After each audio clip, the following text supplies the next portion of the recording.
तो कहता है कि लोगों की पर्ची निकाल देता है। तो आप बताइए ना, जो व्यक्ति लोगों को पर्ची से ठीक कर दे, अदृश्य शक्तियों से ठीक कर दे, वो व्यक्ति आज जो है अस्पताल खोल रहा है। इससे बड़े हास्यास्पद बात नहीं हो सकती है। इस बाबा ने बागेश्वर धाम के स्वयं कहा कि हम कैंसर ठीक कर देते हैं, तो आज अस्पताल खोलने की क्या जरूरत पड़ गई? और जो कुंभ में लोग नहीं नहाएंगे वो देशद्रोही होंगे। तो 62 करोड़ लोग नहाए हैं और उसके बाद 140 करोड़ की आबादी है, तो क्या 62 करोड़ के बाद सारे लोग जो है वो देशद्रोही हैं? ऐसे शर्मनाक बयान देने वाला बाबा अगर प्रधानमंत्री का जो है चहेता है, तो ये प्रधानमंत्री के जो है बौद्धिक स्तर को भी दर्शाता है। और कि आज दुनिया जब आगे बढ़ रही है टेक्नोलॉजी में, ड्रोन टेक्नोलॉजी में, स्पेस टेक्नोलॉजी में, मेटावर्स में, एआई में, तो हमारा देश आज भी जो है इन पाखंडी बाबाओं के नाम पर राजनीति कर रहा है, धर्म की राजनीति कर रहा है। आज भी हम मंदिर मस्जिद के झगड़ों में फंसे हुए हैं। देखिए, प्रधानमंत्री नरेंद्र मोदी बाबा बागेश्वर से मुलाकात करते हैं, उसके बाद भरे मन से वो जो है एक ऐलान करते हैं कि अब पंडित धीरेंद्र कृष्ण शास्त्री जो है उनके भाई हैं। तो आखिर जो है भाई बताने के पीछे की मकसद क्या थी, मंशा क्या थी, इस चीज को लेकर बातचीत करने के लिए इस वक्त हमारे साथ ब्राह्मण परिवार से अतुल त्रिपाठी जी है, जुड़ेंगे, बातचीत करेंगे। सबसे पहले ये बताइए कि ये मोदी जी ने जो कहा कि बाबा जो है हमारे भाई हैं, छोटे भाई, आज आप देखिए कि देश में लगातार जो है अर्थव्यवस्था गिरती चली जा रही है। अभी शेयर मार्केट की रिपोर्ट आ रही है कि 61 लाख लोगों ने अकाउंट जो है विड्रॉ कर लिया। एसआईपी और म्यूचुअल फंड में लगातार घाटा हो रहा है। 28 साल में सबसे ज्यादा बुरे स्थिति में आज देश का शेयर मार्केट जो है चल रहा है। निवेशकों के 5 लाख करोड़ रुपए डूब गए।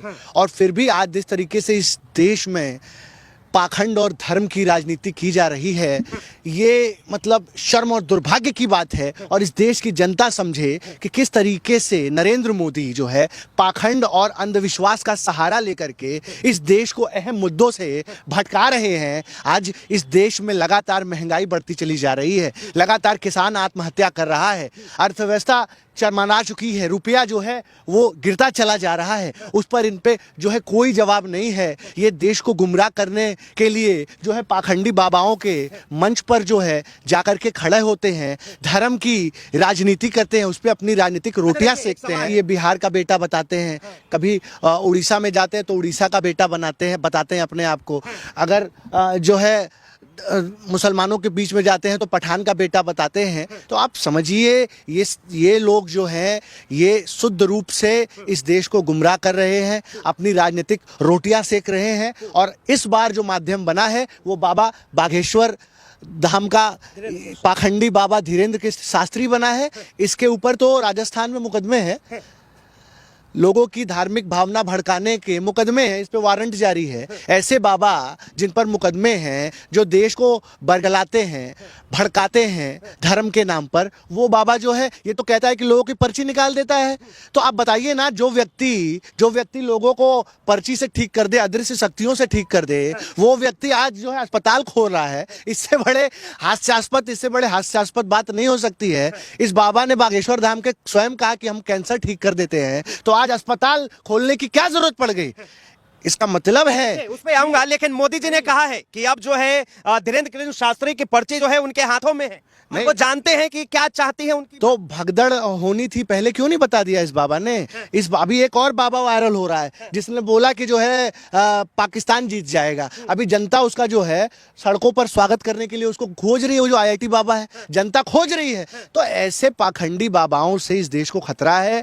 और जिस तरीके से इस देश की सरकार, भाजपा, आरएसएस इन बाबाओं को आगे लेकर के जा रहे हैं, और स्वयं नरेंद्र मोदी जिस तरीके से धीरेंद्र शास्त्री के साथ खड़े हैं, ये पूरे देश को समझ में आ गया है कि ये कोई बाबा नहीं है, ये भाजपा के एजेंट हैं। और भाजपा की जो संकीर्ण राजनीति है, जो धर्म की राजनीति है, उसको आगे ले जाने के लिए इनका इस्तेमाल किया जा रहा है। और जिस दिन इसका काम खत्म हो जाएगा, शर्म और दुर्भाग्य की बात है कि आज देश में अंतहीन समस्याओं पर नरेंद्र मोदी का कोई ध्यान नहीं है। लगातार जो है देश जो है उसकी अर्थव्यवस्था गिर रही है, लगातार जो है हंगर इंडेक्स में आज देश जो है पाकिस्तान, चीन, बांग्लादेश से भी नीचे चला गया है। पत्रकारिता में रसातल में चला जा रहा है। और ये जो गोदी मीडिया है वो किस तरीके से चाटुकारिता का नया आयाम जो है वो स्थापित कर रही है। इससे बड़े शर्म और दुर्भाग्य की बात मोदी नहीं जी हो कह रहे हैं कि ये जो बाबा हैं ये लोगों को एक करने की बात करते हैं, हिंदू की बात करते हैं, सनातन की बात करते हैं, धर्म की बात करते हैं। ये वही बाबा है जिसने कहा कि कुंभ में जो है जो लोग मरे हैं दब कुचल के उनको जो है मोक्ष मिल गया, और जो कुंभ में लोग नहीं नहाएंगे वो देशद्रोही होंगे। तो 62 करोड़ लोग नहाए हैं और उसके बाद 140 करोड़ की आबादी है, तो क्या 62 करोड़ के बाद सारे लोग जो है वो देशद्रोही हैं? ऐसे शर्मनाक बयान देने वाला बाबा अगर प्रधानमंत्री का जो है चहेता है तो ये प्रधानमंत्री के जो है बौद्धिक स्तर को भी दर्शाता है और ये दिखाता है कि किस तरीके से पूरा देश की राजनीति जो है वो पाखंड और अंधविश्वास में समा रही है। ये देश के लिए, इस देश के संविधान के लिए जो है वो शर्म की बात है, और ये दिखाता है कि अब भारत की राजनीति का जो है ये किस तरीके से पतन का दौर शुरू हो गया है। पहले जो है धीरेन्द्र कृष्ण शास्त्री ने कहा कि मंदिरों के अंदर जो है अस्पताल खुलते थे, अब अस्पतालों के अंदर मंदिर खुलेंगे। देखिए, ये जो अस्पताल इसने खोला है शुद्ध रूप से ये लूट का केंद्र बनने जा रहा है, और जो लोग जिनके पास जो है साइंस के प्रति इतनी घृणित मानसिकता है वो लोग जो है वो लोग इस तरीके की बात करते हैं। ये तो कह रहे थे अभी कुछ दिन पहले कि हम तो कैंसर ठीक कर देते हैं, हम तो पर्चा निकाल देते हैं। तो जब अस्पताल खोला है इसने तो अस्पताल में डॉक्टर की जरूरत पड़ती है, साइंटिफिक टेम्परामेंट की जरूरत पड़ती है, अंधविश्वास से कोई ठीक नहीं होता है। आप समझिए इस बात को। और हम इस देश की जनता से कहना चाहते हैं कि क्या अब ये देश जो है इन बाबाओं से चलेगा, इन पाखंडियों, इन अंधविश्वासियों से चलेगा? ये आप इस देश की जो संविधान की विचारधारा है उसको कुचलने के लिए बाबा बागेश्वर धाम जैसे लोगों को आगे किया जाता है, इनको जो है एम्बलम बनाया जाता है। ये निहायती दिमाग से दिवालिया है। ऐसे लोग नरेंद्र मोदी के जो है प्रिय हो सकते हैं, और बाबा बागेश्वर जैसे लोगों से नरेंद्र मोदी का संबंध दिखाता है कि नरेंद्र मोदी की मानसिक चेतना किस स्तर पर है, और इनकी बौद्धिक चेतना का ये जो है प्रमाण है इस तरीके के बाबाओं से इनके संबंध। एक ब्राह्मण होकर जो सनातन के लिए काम कर रहा है उसके विरुद्ध आवाज उठा रहे हैं।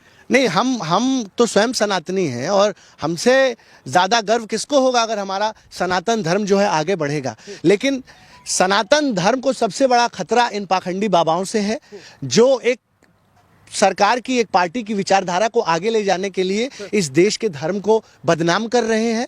जो सैकड़ों साल से जो हमारा सनातन धर्म आ रहा है उसमें जो है ये अपना पाखंड और अंधविश्वास को मिला करके इस धर्म को जो है दूषित करने का काम कर रहे हैं। ये लोग जो है धार्मिक नहीं है, और कथावाचक, जिस देश में कथावाचकों को महान बताया जाए और शंकराचार्यों को गाली दिया जाए, आप देखिए किस तरीके से, अरे सनातन धर्म का सबसे बड़ा पुरोधा जो शंकराचार्य की गद्दी होती है, ये धीरेन्द्र कृष्ण शास्त्री क्या है? ये तो पाखंडी कथावाचक है। कथावाचक की ये हैसियत है कि वो जो है वो इस देश के सनातन के सबसे बड़े पुरोधा अब मुक्तेश्वरानंद जी जैसे संतों को जो है ये देश जो है गाली दे रहा है, और बागेश्वर धाम के इस पाखंडी धीरेन्द्र शास्त्री का जो है समर्थन कर रहा है। तो ये धर्म का भी किस तरीके से पतन हो रहा है। देखिए, आप जब सरकार से सवाल पूछेंगे तो आप जो है सरकार के दुश्मन हो जाएंगे, आप देशद्रोही हो जाएंगे, पाकिस्तानी हो जाएंगे, खालिस्तानी हो जाएंगे,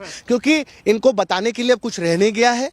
the prime minister has become visionless. इनके पास अब कोई विजन नहीं है। ये अब जा करके जो है अपनी राजनीति जो है चमकाने के लिए धर्म का सहारा ले रहे हैं। कितना और धर्म का जो है मोदी जी को सहारे की जो इससे डरपोक प्रधानमंत्री हिंदुस्तान के इतिहास में नहीं हुआ, और नरेंद्र मोदी का अब समय आ गया है। नरेंद्र मोदी जी, अब आप देश नहीं चला पा रहे हैं, अब आप बूढ़े हो चुके हैं। बूढ़ा और कमजोर प्रधानमंत्री इस देश को नहीं चला सकता है। आज दुनिया, कितने शर्म की बात है कि आज दुनिया गोली की रफ्तार से आगे बढ़ रही है। दुनिया में एआई की बात हो रही है, दुनिया में स्पेस टेक्नोलॉजी की बात हो रही है कि आज दुनिया जब आगे बढ़ रही है टेक्नोलॉजी में, ड्रोन टेक्नोलॉजी में, स्पेस टेक्नोलॉजी में, मेटावर्स में, एआई में, तो हमारा देश आज भी जो है इन पाखंडी बाबाओं के नाम पर राजनीति कर रहा है, धर्म की राजनीति कर रहा है। आज भी हम मंदिर मस्जिद के झगड़ों में फंसे हुए हैं।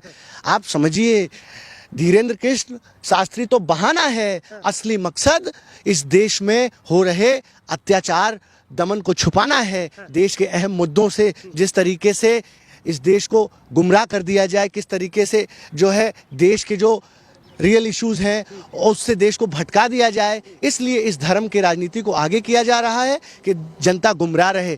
किसी विदेश के दार्शनिक ने ये बात कहा था कि जनता को अगर जो है आप व्यस्त रखोगे, उनको अगर एंटरटेनमेंट और धर्म में झोंके रहोगे तो वो कभी सवाल नहीं पूछेंगे। आज वही काम हो रहा है। लेकिन मैं इस देश की जनता से कहना चाहूँगा कि ये वही नरेंद्र मोदी हैं और उन्हीं का अक्स मुझे नीरो में दिखा था कि रोम जलता रहा और नीरो बांसुरी बजाता रहा। आज पूरा देश जो है भुखमरी, गरीबी, महंगाई, अशिक्षा, बेरोजगारी से जूझ रहा है और नरेंद्र मोदी जो है वो अपने धर्म की संकीर्ण राजनीति कर रहे हैं। ये स्पष्ट तौर पर इस देश का जो है वो राजनीतिक पतन को दर्शाता है। ये दिखाता है कि किस तरीके से राजनेता धर्म की राजनीति करके इस देश को गुमराह कर रहे हैं, बर्बाद कर रहे हैं।